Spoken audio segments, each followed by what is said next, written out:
We have with us, we're very proud that we have with us today one of the fathers of Star Wars. So will you please welcome the producer of Star Wars and The Empire Strikes Back, Mr. Gary Kurtz.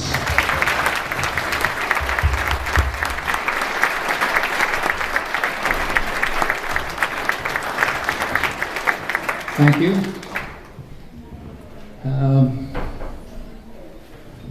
I think it's probably hard now for anyone to think about Star Wars as just a movie, but in 1976, when we were shooting, we began shooting in March, it was a low-budget movie that Fox was low on their agenda, and they weren't sure what the results would be. So to come from that to what happened is pretty amazing, but I think maybe the best thing I can do actually is, because you've all read all the stuff that we've said over the years, so maybe the best thing to do is to just see if anybody has any questions that they don't know about after all this time of talking about it. Anybody have any questions? If they want to know? Nobody? Good. One hand. Okay.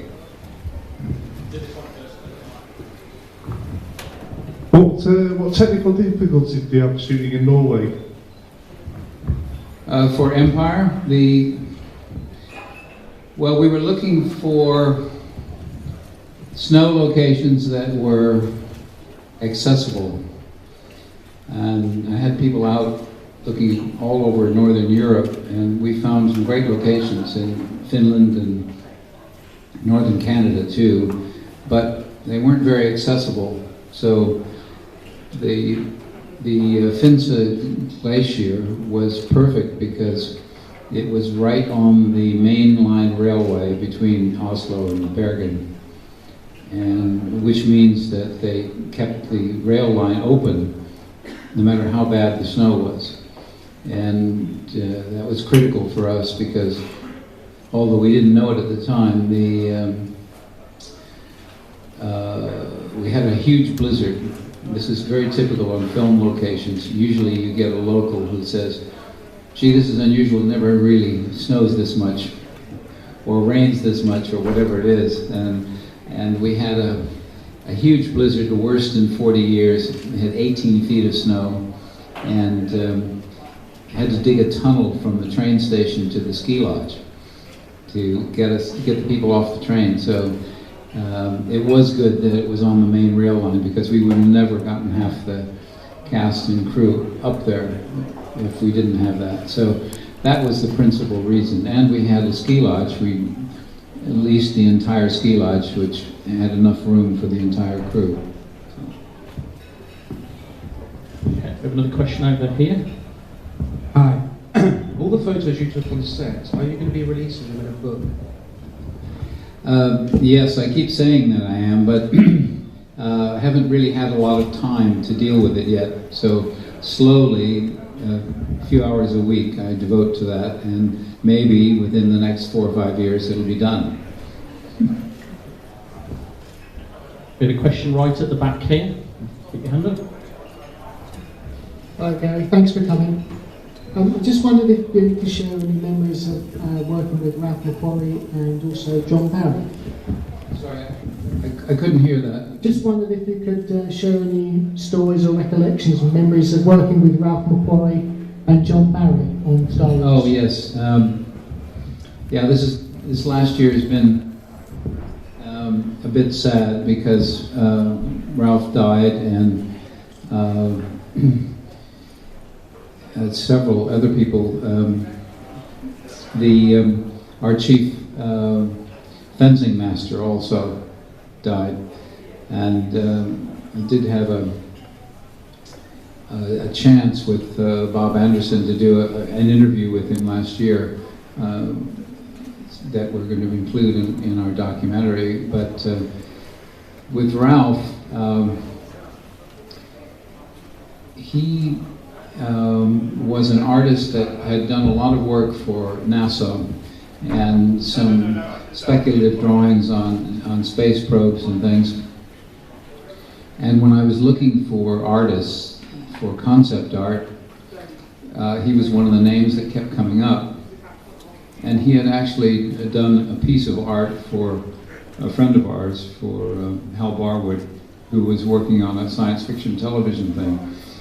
And so of all the artists that we had looked at, Ralph he kept coming back up, and his stuff looked better than most of the others. So George and I went to see him and show him the script, or the script at the time, and he did 5 pieces of art for us. That's about all we could afford at the time, and that helped sell Fox on the project. And then he worked to do, I think there were another 10 pieces of concept art, and then he did a lot of work with ILM. And during the post-production of the first Star Wars film, he learned how to do matte paintings from Harrison Ellenshaw, who was our principal matte artist. And some of the matte paintings of the Death Star interiors were his. Most of them were Harrison's, but Ralph did a few, and he really enjoyed doing that kind of work in addition to his regular drawing and painting. So he was crucial to getting the visual look of the film across to all the people we had to get on board. And also, I think that he was crucial in the design of the Stormtroopers and Darth Vader. His ideas were extensively used by everybody. I think the question's also about John Barry as well. Oh yes, John.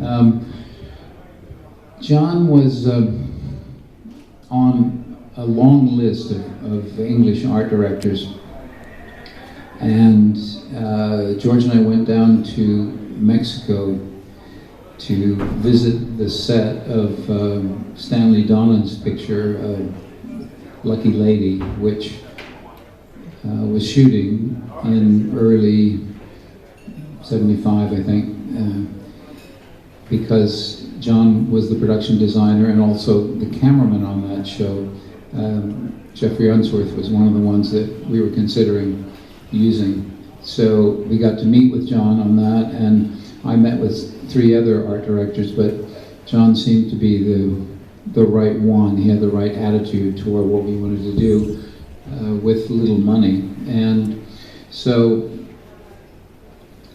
he did a brilliant job with the whole art department team on the first film, and on Empire, he was going to be the second unit director.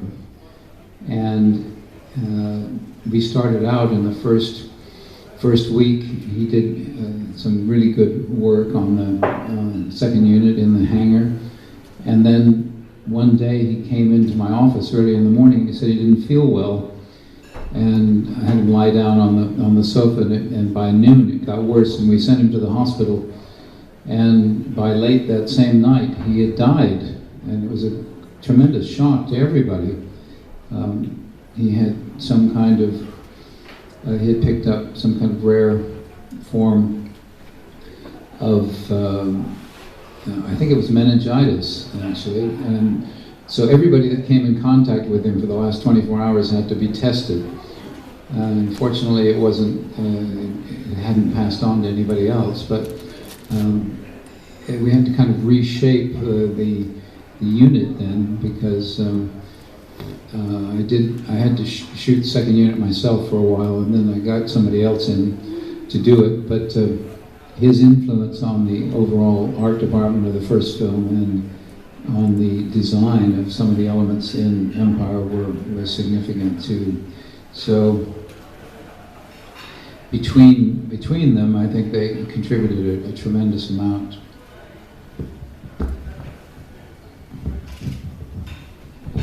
Any more questions? One over there.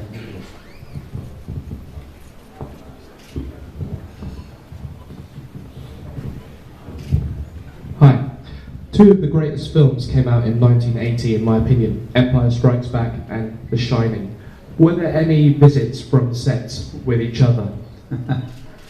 Well, Stanley Kubrick was shooting The Shining as we were preparing The Empire Strikes Back, and I had known Stanley for quite a while before that, since before Star Wars, and he was, to say the least, a very obsessive filmmaker, and he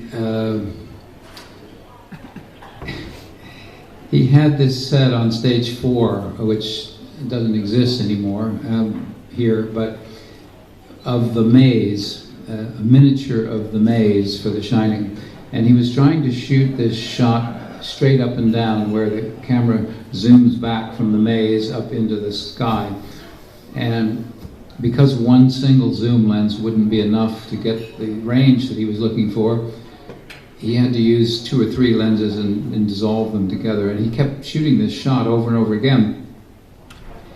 And I would constantly run into him around the studio and kept telling him he had to finish because I needed that stage to build a set on. And he said, well, it'll be just a few more days, and it'll be all right. And then it would go on for weeks. And finally, I just said, Stanley, you've got to give me that stage. And he said, okay, one more weekend and we'll finish. And so by Monday, he said, okay, you can trash the set and build what you want. And then about 3 months later, I bumped into him in the commissary. We had lunch one day, and he said, you know, I think you ruined my movie. I said, how's that? And he said, well, you know, that maze set, if I'd had just a couple more days, I think I could have gotten that shot perfect. So he was always like that, and he did come around during Empire a bit, and watch a little bit, but he tended to be quite reclusive, and he worked away a lot in his editing room at his house in St. Albans, and eventually he got to the point where he never wanted to leave there. He always had films come in. He wouldn't go to the commercial cinema anymore. But it turned out pretty well, I think.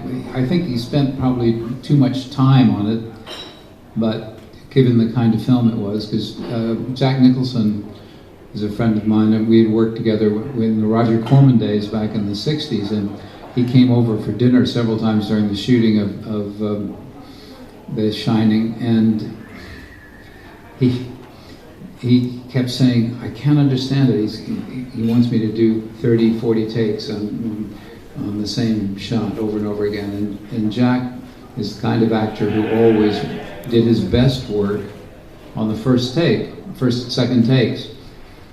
And it was a struggle after that to keep the energy up. Some actors are like that, and some require lots of rehearsal, and they do their best work on the 10th take. But he just didn't get along with Kubrick's way of working, and I think he almost was thinking about quitting, but it was too late then. It was too much of the film had been shot. So it's a very grueling ordeal for an actor to do that, to do things over and over and over again without knowing what it is that's wrong. And Stanley was the kind of director that he never liked to direct the actors in the sense of telling them where to do this or what to do. He just wanted to see it, and so he'd do multiple takes so that he could see it done half a dozen different ways, and then look at the editing and see which take was the best. So it's terrific for the director, but not so good for the actors. One over here. Gary, you probably get asked this a lot, but was there any discussion or conversation back in 1976 about Greedo shooting first? No. I mean, the script is very clear on this. Han Solo shoots in a preemptive way because he knows Greedo's getting ready to shoot him. That's the way it was designed, that's the way it was shot. Okay, question right at the back here. I just wanted to say, can you tell us a little bit about Devon Kersh and as what he was like as a director on Empire? Yes, Kersh was probably the opposite of George. He was definitely an actor's director. He worked hard at getting a rapport with the actors, spent a lot of time in rehearsal or in discussion of each sequence with them. And the actors really liked him a lot. He reinforced their insecurities in a positive way, so that he gave very good feedback, and he was a joy to work with. He was a little slow in some sequences because he took so much time to make sure that the performances worked very well. So we ended up having a couple of units to finish on Empire. I shot some of the second unit myself, and but aside from that, aside from being slow, he was a really terrific director, and I've always enjoyed working with him. Okay, question right over on your left, Gary. Over here. Gary, can I thank you on behalf of Elstree Studios for bringing the Star Wars films to Elstree, but could you explain to the audience why you selected Elstree as the studio to produce the films at? Well, I think originally when we made the deal with 20th Century Fox back in '74, I expected that we would shoot the film there on their lot in Los Angeles. It never occurred to me that we wouldn't. But then as we worked on preparation, it was clear that there wasn't enough stage space. It turns out at that time in the mid-'70s, most feature films were shot on location, and the television and the studios were all tied up with standing sets for the television shows that went from year to year. So Fox only had 2 stages available, and they said, well, MGM might have 2, and then you might be able to use 2 at Paramount. And logistically, that didn't really work for us, and so they said, well, we'll have to find a studio in Europe that has enough space. I came here to London and looked at all the studios that were available. Elstree was closed at that time. EMI had closed it, and there was nothing going on here. I looked at Pinewood and Shepperton and Ealing and the others that were open, and Pinewood would have been ideal, I suppose, but they had enough space, but they had too many commitments.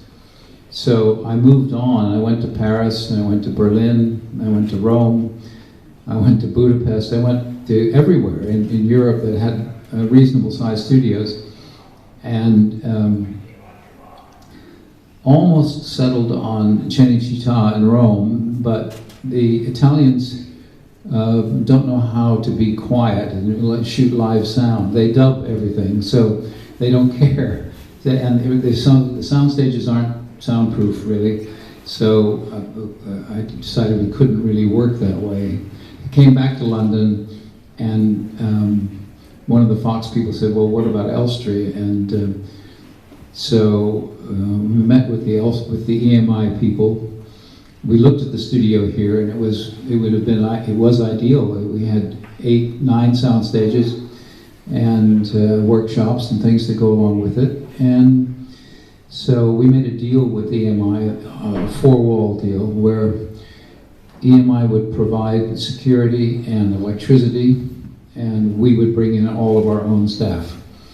And that's what we did. And after the first Star Wars, and leading up to the second, EMI decided to actually reopen the studio formally, and they did. And we did all 3 Star Wars films and the Indiana Jones films, and then there were other films too. So it kind of helped reactivate the studio. Here. You mentioned your experience in the Corman days, and I just wondered if your experience working with Roger Corman compared to someone like Kubrick may have influenced your decision making in Star Wars and Empire Strikes Back? Well, working with Roger Corman was, I think, a tremendous experience. At the time, in the early '60s, as a film student, you really couldn't get much work in the formal Hollywood industry. So you had to work outside in the non-union, low-budget exploitation field. But all the films were made on 35 millimeter, and no matter how cheap they were. And so the experience was really invaluable. Also, Roger was a big believer in spending as little money as possible, so we would do things like only shoot scenes that were absolutely necessary and then cut it together and see what else was needed.